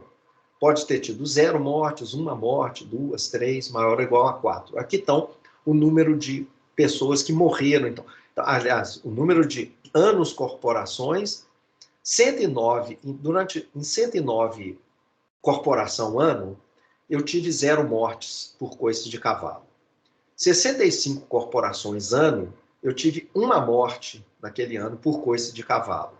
E assim por diante. Teve uma corporação ano, durante um certo ano, numa corporação, eu tive mais do que 4 mortes por coices de cavalo. Vamos comparar o observado e o esperado. Vou usar a distribuição de Poisson aqui. Eu vou calcular o número médio de mortes por ano. Então, calculei aqui o número médio. Eu precisava do número exato aqui dessa categoria maior ou igual a 4, mas pego esse número, isso está lá no livro, texto, você dá uma olhada lá depois, e faço então agora, estou aqui repetindo aquela coluna de números, e aqui o que eu espero com uma Poisson, aonde eu usei o parâmetro lambda igual ao número médio de mortos durante nesses 200 dados que eu tenho aqui. Eu simplesmente tirei a média de todos eles, número médio de mortos por coices de cavalo ao longo dessas 200 corporações ano. Então, uso o modelo de Poisson para criar essa coluna aqui. Compara uma com a outra, essas duas colunas. É impressionante como que fica parecido. Então, são muito próximos. Então, a gente pode fazer... Aqui nem precisava fazer um teste técnico, né? Assim, a aproximação está excelente aqui, né? Visualmente, intuitivamente. Mas fazendo aqui o teste aqui quadrado, eu comparo então o observado com o esperado, divido pelo esperado aqui em cada caso, encontro esse valor e vou calcular agora o p-valor ligado a esse número. Para isso eu preciso do número de graus de liberdade. Eu tenho 1, 2, 3, 4, 5 categorias, menos uma, menos um parâmetro que foi estimado, que é o número médio de mortes por coices de cavalo, que eu usei para calcular esses Ks aqui. E aí, está aqui a densidade daqui quadrado com 3 graus de liberdade, 5 menos 1 menos 1, 3 graus de liberdade. O número 0,61, esse aqui é o valor, então, que a gente observou, está aqui nessa posição, 0,61, e o p-valor é essa área acima desse valor que está observado. É uma maneira da gente falar em que posição ao longo dessa curva ficou esse valor observado, se ele é um valor muito extremo ou muito no meião da distribuição. Quando ele está no meião da distribuição, ou até no início, como está aqui, essa área acima dele é um valor grande, né? Um valor próximo de 1, ou meio, ou 0,8, ou 0,3, quando ele estiver por aqui. Se ele estiver num ponto muito extremo, fica muito pouca área acima dele. Então, o p-valor é um valor muito pequeno, muito próximo de 0, quando ele está aqui nesses extremos, 12 ou até maior do que 12, né? E nesse caso, cadê? O p-valor, eu não coloquei aqui, mas visualmente, gente, o p-valor aqui deve ser o quê? Deve ser, talvez, 0,9, 0,95, 0,92, deve ter 92% da área, né, acima desse valor observado aqui. Tá certo? Então, chutando o p-valor aqui, deveria aparecer como 0,92.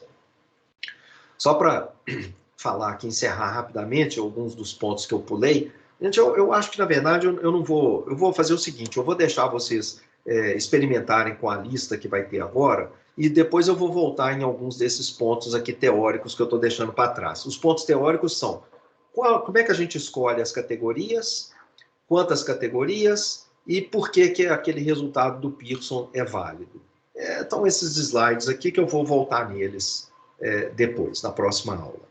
O que eu não queria fazer hoje é terminar essa aula, que eu tenho aí mais 20 minutos apenas, sem falar de uma coisa fundamental que é o desvio padrão e a variância. Então, a gente já viu variância e desvio padrão. Aliás, desculpa, nós já vimos o valor esperado, né? O que eu quero fazer agora é...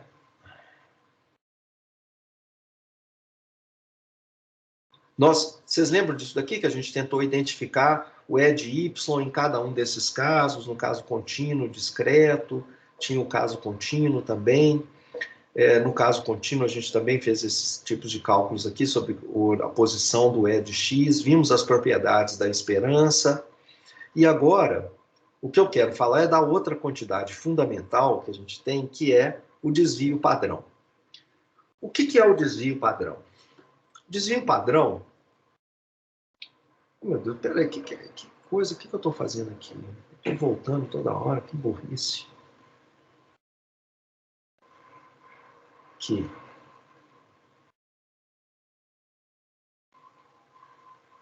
Ok. Eu estou colocando aqui duas densidades de probabilidade que são gaussianas. Elas têm o mesmo valor esperado. Tenho aqui uma variável x com uma gaussiana, aqui embaixo uma y com o mesmo valor esperado de 10, na mesma posição. Mas uma está mais aberta do que a outra, essa daqui de baixo. Então ela tem aquele parâmetro sigma maior, essa daqui de baixo. Esse parâmetro sigma, ele é chamado de desvio padrão, no caso da gaussiana. E o que ele significa? Como é que a gente interpreta esse parâmetro, assim, além de pensar visualmente que é a abertura dessa curva aqui? Esse sigma, a gente vai ver daqui a pouco, ele tem uma definição teórica para ele. Esse número sigma, ele é o tamanho, mais ou menos, né? Mais ou menos, eu vou definir ele mais precisamente, mas você pode pensar nele, nesse instante, como sendo o tamanho que você pode esperar. Esses números aleatórios que você vai gerar dessa gaussiana, eles vão estar oscilando aqui em torno do 10. Às vezes um pouco mais do que 10, às vezes um pouco menos. Não deve passar muito de 12 ou 13, né? Vindos dessa gaussiana, que dificilmente vão chegar a valores igual a 16, 14, porque a densidade é próxima de zero aqui. Mesma coisa aqui, não vai ser tão baixo quanto 4 ou 6. Então, se você simulasse no computador esses números vindos dessa gaussiana, eles vão estar oscilando em torno do 10. Quanto você acha que vai ser o tamanho típico da distância desse número aleatório que você vai gerar em relação a esse ponto de referência 10, a esse centro, a esse valor típico aqui, a esse valor mu, aquele mu, né, aquela letra mu grega. Quanto você acha que seria? Simula aí mentalmente, na sua cabeça, números vindos dessa distribuição e me responda, por favor, quanto que você acha que seria o tamanho médio, o tamanho típico, o tamanho esperado da distância entre o número aleatório que você geraria e esse número 10 aqui. Nessa distribuição de cima. Quanto você acha que seria? Número.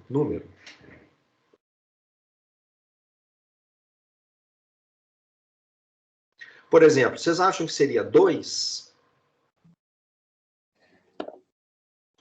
Médio, acho que seria um pouquinho menor que 2. Seria menor que 2, né? É. Porque 2 está aqui, ó. Para ter uma distância de 2, tem que estar aqui no 12 ou no 8. Mas 12 e 8 já são meio que extremos aqui, né? Então, raramente vai cair um valor numa posição tão distante de 10 quanto 12. Mais do que isso, até menos. Então, a maioria dos pontos vão estar mais aqui embaixo, mais próximos do 10. Então, quanto que seria o tamanho típico dessa distância? Talvez 1, né? Talvez 1, quer dizer, algumas vezes a distância é menor do que 1, aqui, próximo, bem próximozinho de 10. Algumas vezes é maior do que 1, como aqui próximo de 12. Mas, em média, talvez 1 seja um bom chute, né? E aqui embaixo?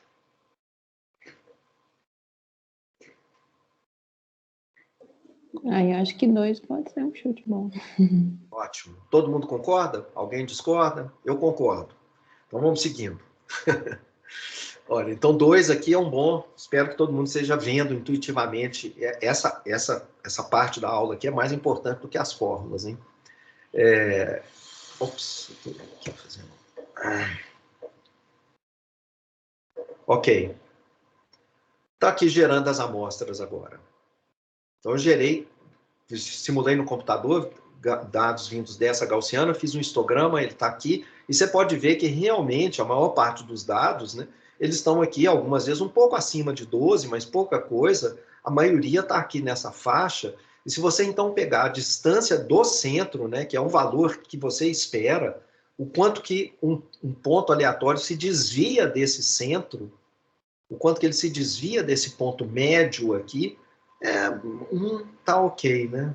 Parece que é um valor razoável. Já aqui embaixo, embora eles estejam também centrados em torno de 10, aqui está o histograma, um pouquinho assimétrico, aqui apareceu, né? Aleatoriamente ficou um pouco assimétrico, mas o histograma está mostrando que a distância não é só de 1. Né? A distância aqui, talvez a distância mais típica seja 2. Algumas vezes menor que 2, algumas vezes maior que 2, mas tipicamente 2 seria um bom número para medir a distância. A gente não precisa ter as duas esperanças iguais para ter uma noção desse desvio padrão. Aqui, olha, eu continuei, em vez de deixar ela centrada em 10, eu desloquei ela para 12, aqui eu coloquei ela em 8, e eu pergunto novamente, qual que é o tamanho típico da distância em relação à sua média, que agora é 12, não 10. Então, qual que é o tamanho típico dessa oscilação aqui em cima e aqui embaixo?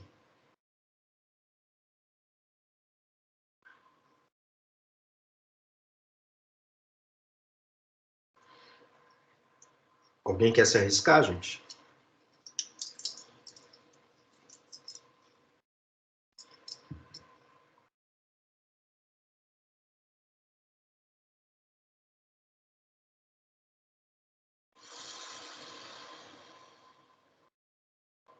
Gente, eu vou cantar a música do Lulu Santos aí. Existe alguém na linha? Alguém do outro lado? Acho que é a mesma coisa que antes. Mesma coisa que antes, beleza. 1 em cima, 2 embaixo.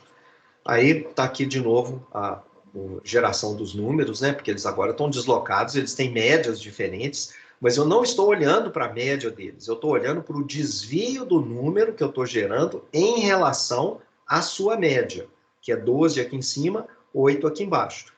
E aqui o desvio é da ordem de 1, e aqui o desvio é da ordem de 2. Então, embora que a média seja menor, o desvio aqui, o desvio típico, é maior do que o desvio aqui. Quando a gente está falando de desvio, é sempre o desvio em relação a esse ponto médio aqui, esse ponto central. Ok. Elas também não precisam ter uma densidade simétrica. Aqui eu estou gerando duas densidades que não são perfeitamente simétricas, como no caso da gaussiana. Eu estou colocando elas aqui inicialmente com o mesmo valor esperado, que é 1. É o mesmo valor esperado nos dois casos. Que é um cálculo teórico e tal, mas eu fixei aqui como 1. E nesse caso, qual que vocês acham que tem um maior desvio? Esse desvio padrão, esse desvio típico, esse desvio normal? A de cima ou a de baixo? A de cima. Se a gente olhar aqui agora, gerando os dados, isso fica mais fácil de ver, né?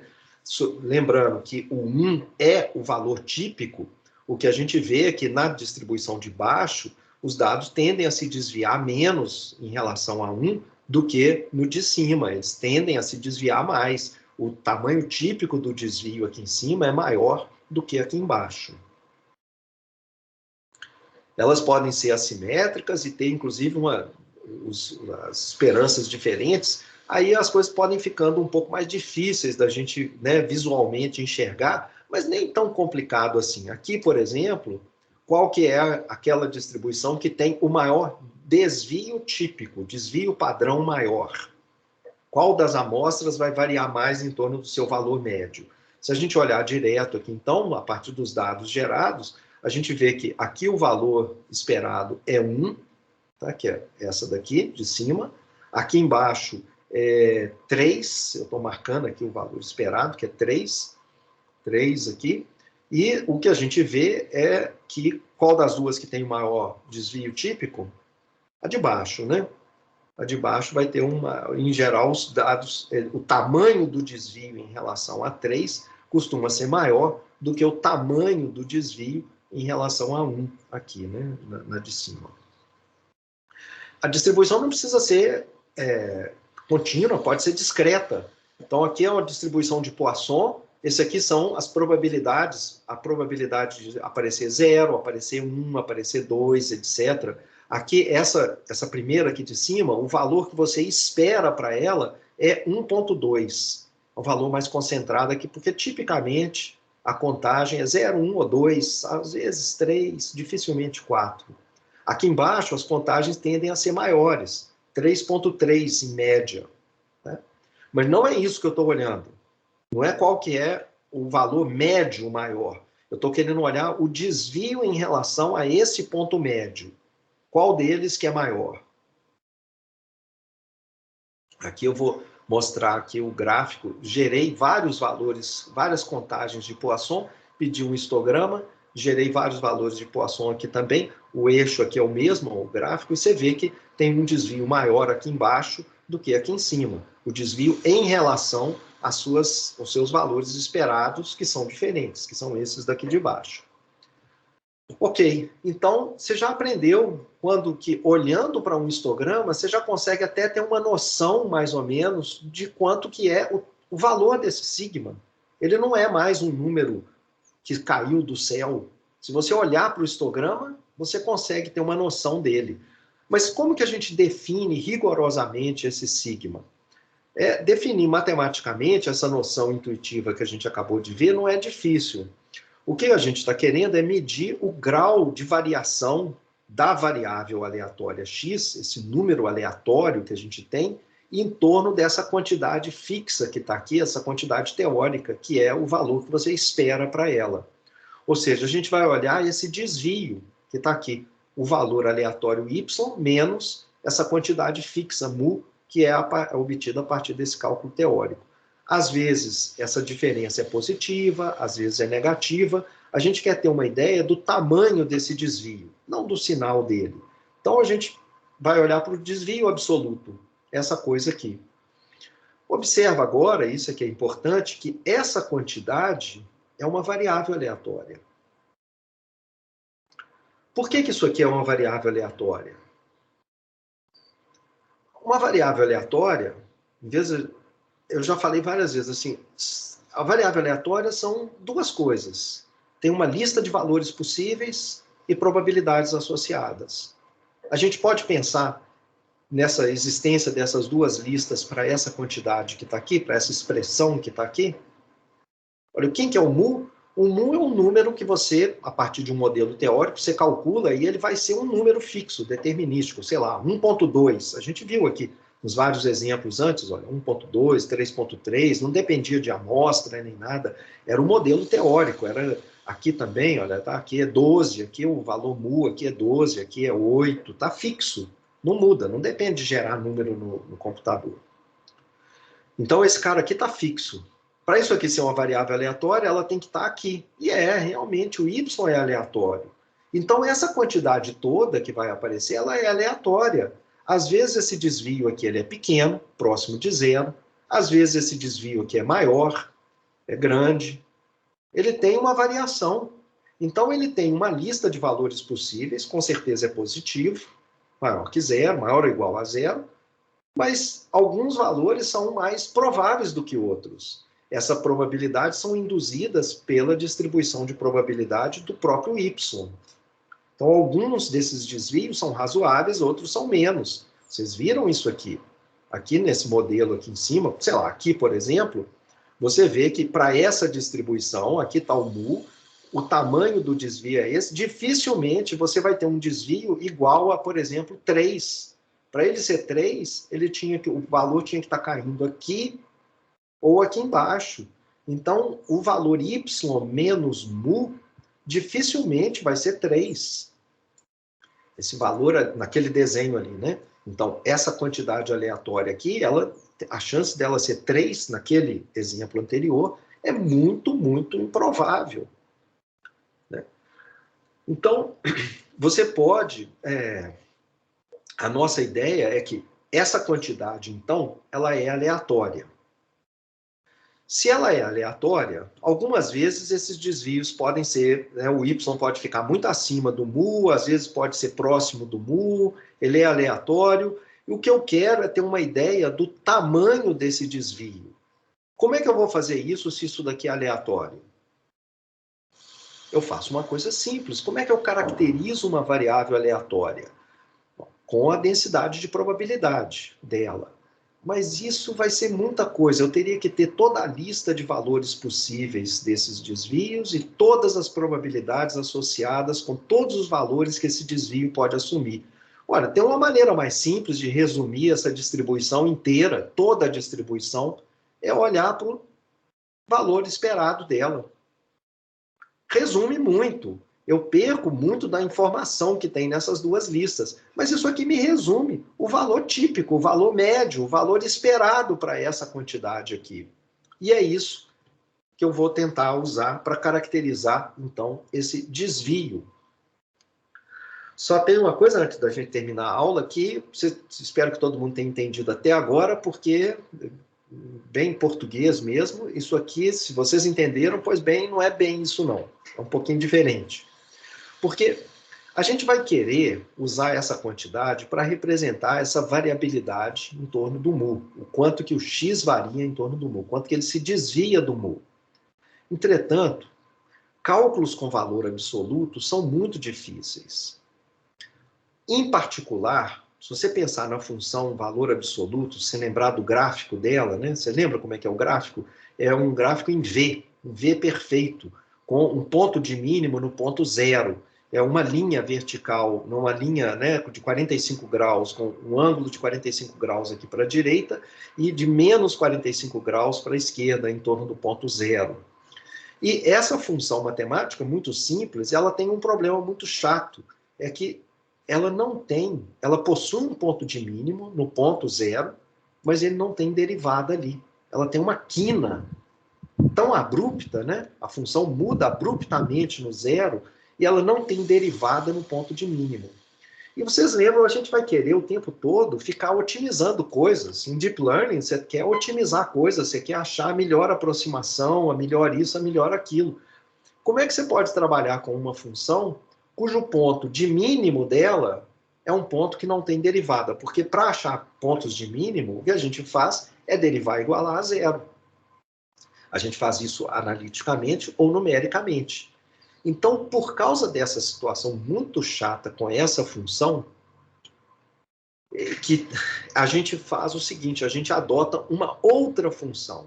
Em vez de olhar o tamanho desse desvio aqui, eu vou olhar o tamanho esperado desse desvio elevado ao quadrado.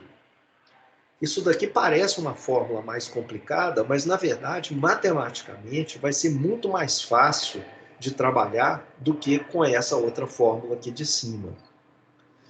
Acontece que essa coisa que está aqui, que é chamada de variância, e é simbolizada por esse sigma ao quadrado, que é o valor esperado, então, desse desvio ao quadrado, é uma coisa esquisita. Eu não quero saber quanto que é o tamanho típico do desvio ao quadrado. Eu quero o tamanho típico do desvio. Então, o que a gente faz depois de calcular isso, que é mais fácil matematicamente, a gente tira a raiz quadrada disso para voltar para a escala original do desvio, da diferença mesmo, e não da diferença ao quadrado. Então, essa quantidade que está aqui, ela não é exatamente igual àquele cálculo que a gente ficou mentalmente, eu fiquei pedindo para vocês mentalmente fazerem, que era o tamanho esperado desse desvio. Entretanto, embora eles sejam diferentes, assim, se você fizer a conta, vai dar uma diferença lá na segunda casa decimal, em algum lugar, acontece que, embora diferentes, eles costumam não ser muito diferentes.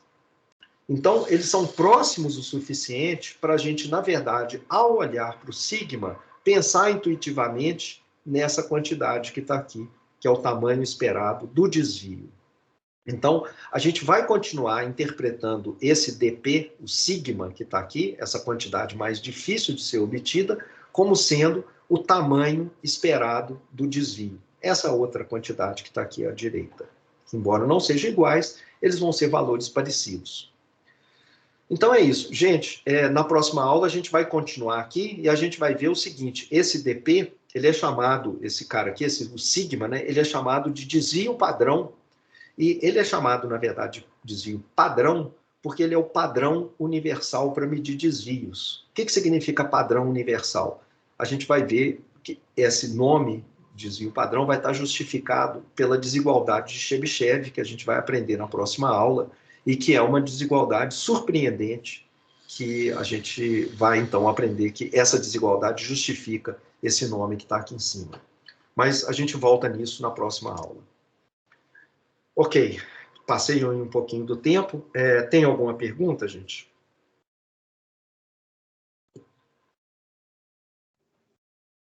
Renata, eu tenho uma dúvida ainda sobre a lista.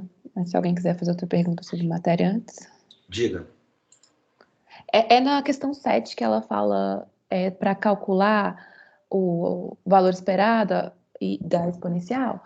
Aí eu fiquei na dúvida se é para usar os comandos mesmo do Python ou você queria que fizesse os cálculos na mão. Pelo menos uma vez na vida você tivesse que fazer esse cálculo. Ah, não, é só para tirar a dúvida mesmo, né? Porque eu comecei fazendo Python e falei assim, aproveita e verifica que seu cálculo está certo, checando com o Python. Ah, não. Na verdade, no Python, sendo, por exemplo, esperança de x, você não vai conseguir diretamente no Python. Não tem uma fórmula lá para te retornar isso. Aí, isso aqui você pode fazer a média, né? Se foi certo. Agora, esses daqui não. Esses daqui você tem realmente funções lá no Python que te retornam esses casos. Toma cuidado com a parametrização. Se você estiver usando scale, o que você está passando para ele é o inverso desse lambda.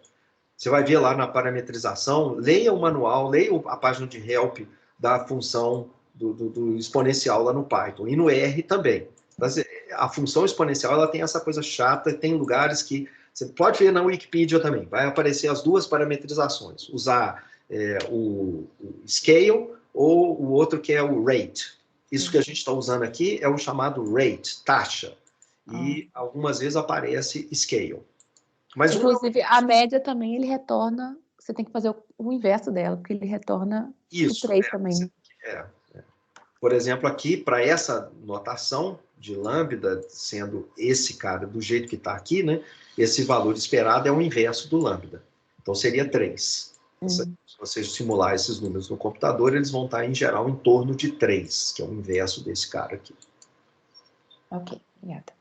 Mais alguma pergunta?